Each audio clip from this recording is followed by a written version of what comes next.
Developing right now, new information tonight on the novel coronavirus cases spreading across our area, the United States, and across the globe. Good evening, everyone. I'm Joe Torres. Sandra has the night off. New York is under a state of emergency as Governor Andrew Cuomo announced 45 additional coronavirus cases today. The statewide total now stands at 89. Across the country, there are at least 400 confirmed cases across 29 states.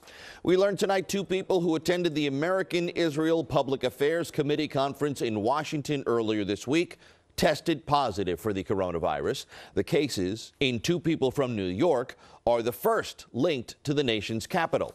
And the Pentagon confirmed tonight a U.S. Marine assigned to Fort Belvoir in Virginia tested positive today for the virus. The Marine recently returned from overseas where he was on official business.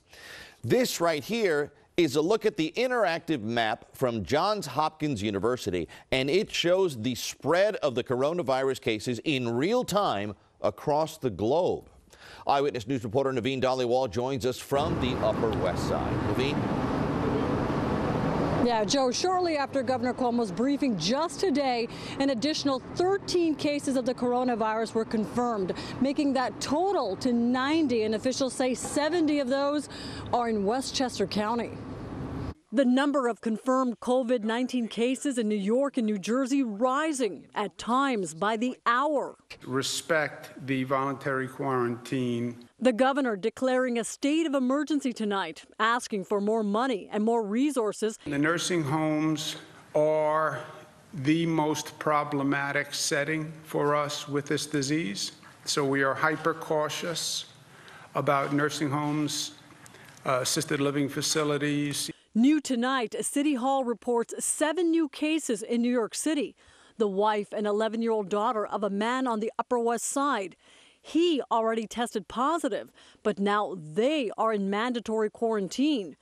2 women in Brooklyn who just returned from a cruise in Egypt with a known cluster of cases are now under mandatory quarantine. A man from Brooklyn is in serious condition after returning from a trip to Italy, and another man in Manhattan. And the first case reported in Far Rockaway, Queens, a man in his 30s, an Uber driver who showed up at an area hospital this past week with flu-like symptoms.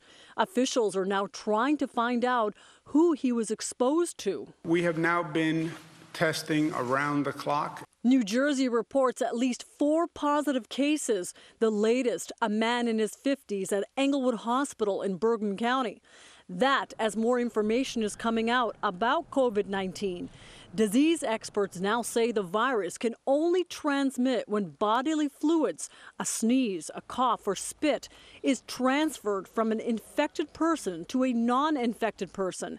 And they say the virus does not survive for more than 2 to 3 minutes in open air. State and local leaders are urging those in quarantine to remain in isolation. Violating those rules is, first, I think, disrespectful to members of the community.